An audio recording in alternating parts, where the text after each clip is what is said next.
Hello everyone, my name is Ziamaro and welcome to Battlerite Sage. Let's talk eSports. Does Battlerite have the potential to become an esport? Will there be a time when we have teams of 2 or 3 competing against each other for money? Well, that's actually already happening, so video over, right? No. I think what most people want to know is, can people make a living out of doing this? The largest prize pool I've seen recently is around $500, and usually somewhere in the region of $300 for the winner of the tournament, and that's probably going to be split between 3 people. It's nothing to sniff at. In fact, I would love to earn $100 playing my favourite game, but for Battlerite to become a successful esport, we do need larger prize pools. And if that's what we want to see, then we need a number of things to happen. First, let's talk about the viewer experience. The spectator mode in Battlerite is already pretty good, and there are a bunch of improvements coming. For example, the Battlerite VR spectator mode that SLS are calling the Cam Crew. It does look really cool, but whether or not it will actually improve the viewer experience, it's kind of up in the air at the moment. But cool features like this can be great PR for the game. Now, I'm sorry that I keep harking on about Bloodline Champions, but it was a game with a lot of potential and it just never saw that potential reached. It was a pretty hard game to follow as a viewer. The game was so fast paced that even I found it hard to watch, and I played the game a lot. In Battlerite, they have slowed down things quite a lot, and the visuals are so much clearer. I think for someone, even if they've never seen the game before, they'll instantly notice when someone's stunned or silenced. And games like Overwatch are constantly making changes to try and make the game easier to watch. And I think Battlerite is actually way easier to follow already thanks to the great visuals. And let's not forget the slow-mo effect when someone dies. That is a really great feature. Like, it's cool when you're playing. I mean, I know some people have a few problems with it, but it is a feature that is totally meant for the viewers. It's really dramatic and it's really obvious when someone dies, so really great work, Stunlock. One thing that could potentially be a stumbling block is the lack of objectives. Right now, all successful esports games have objectives.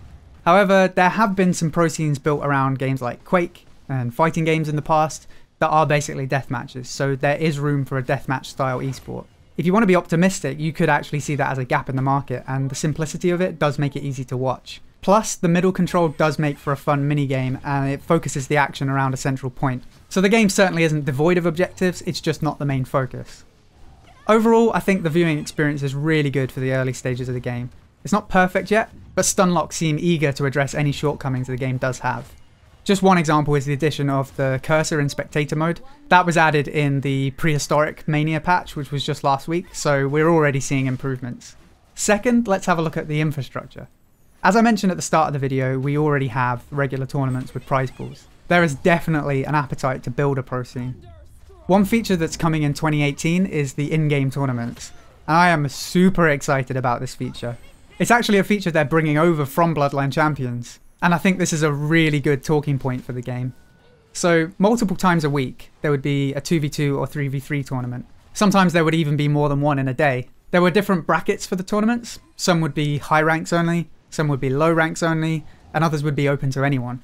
They'd also be held in different regions, so US players would get their tournaments, EU players would get their own, and in Battlerite we actually have way more regional servers, so there could be tournaments held just about anywhere. So, back to the features. An unlimited amount of eligible teams could sign up, and you would start doing your qualification matches. You would play against random teams who also signed up and accumulate points for every victory. The qualification stage would last about an hour, I think, and at the end of it, 64 teams with the highest number of qualification points would move through to the knockout stage. Where you were put in the ladder was based on your qualification points. Similar to the seeds in tennis or most football tournaments, the teams with the highest number of qualification points would be placed as far away from each other as possible on the ladder to avoid having top teams knocking each other out in the early stages. It sounds strange, but it's actually good for the viewer experience. You want the best teams to play each other in the quarter, semi or grand finals. I'm sure this is old news to the sports fans out there, but I've always been more of a music and computer nerd, so I thought I'd explain if you're like me and you don't get these things. And the great thing was, during the tournament, anyone in the game could look at the ladder and spectate whoever they wanted. Spectators had their own chat, so people would be like freaking out when a great play was made and memeing, not unlike Twitch, come to think of it. And it was a really great community experience. I actually found some teammates in tournament match chat, so it was really cool. And if that wasn't enough, there were prizes for the first, second and third place, and you actually got something even just for qualifying, but the top teams got much better prizes, obviously. Mostly it would be in-game currency, including tokens exclusive to the tournament, And those tokens would buy you stuff like sexy looking weapon skins, and sometimes there were even unique titles up for grabs. Most of the tournaments were hosted by Stunlock, but there were a few in the early days that were sponsored by other companies too. And if this is a feature that carries over to Battlerite, then this could be huge. Imagine having in-game tournaments that anybody can sign up for, and they're hosted and casted by someone like ESL. Honestly, I think within the next 6 months, Battlerite will have an infrastructure that beats just about every other game on the market when it comes to breeding esports. And a quick side note, there are a few prominent esports figures that actually came from Bloodline Champions. If you're a fan of CSGO, then you're probably familiar with Semler. He actually started out casting for Bloodline Champions. Here he is looking very young in 2012 introducing Bloodline Champions at DreamHack. And if you're an Overwatch fan, then you're probably familiar with Envious or Dallas Fuel. Their main support, ChipsIN, was actually a Bloodline Champions player, and a very good one at that. So in many ways, this game is totally ready for esports. But finally, we have the kicker, sort of, the player base. We have one of the best communities, I think. But it's also relatively small right now. Battlerite could have the best infrastructure in any game, which, in my opinion, I think it will very soon. The game could have all the hype in the world, but at the end of the day, it does need a large player base. All successful esports are insanely popular, even without the pro scene. And these two things kind of feed into each other. A large player base creates the platform for the best players in the community to compete against each other. And then the pro scene incentivizes more people to play the game in the hopes of going pro. The good news is, we are off to a really great start. The free-to-play launch went really well, and we're currently in the midst of a huge influx of players who've been exiled from another title.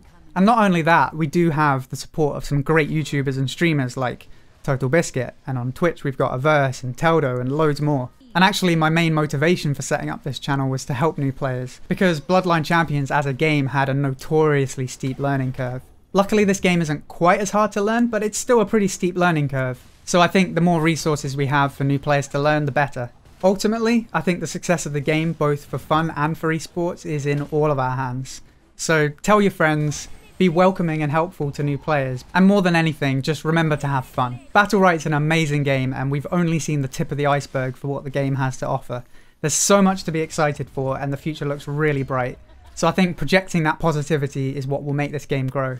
I hope you enjoyed the video. If you did, then please feel free to subscribe for more news, guides, and discussions like this one. And don't be afraid to leave your thoughts in the comments. Do you think this game has what it takes to become an esport? Personally, I think yes, but only time will tell. Until next time, thanks for watching, and I'll see you soon.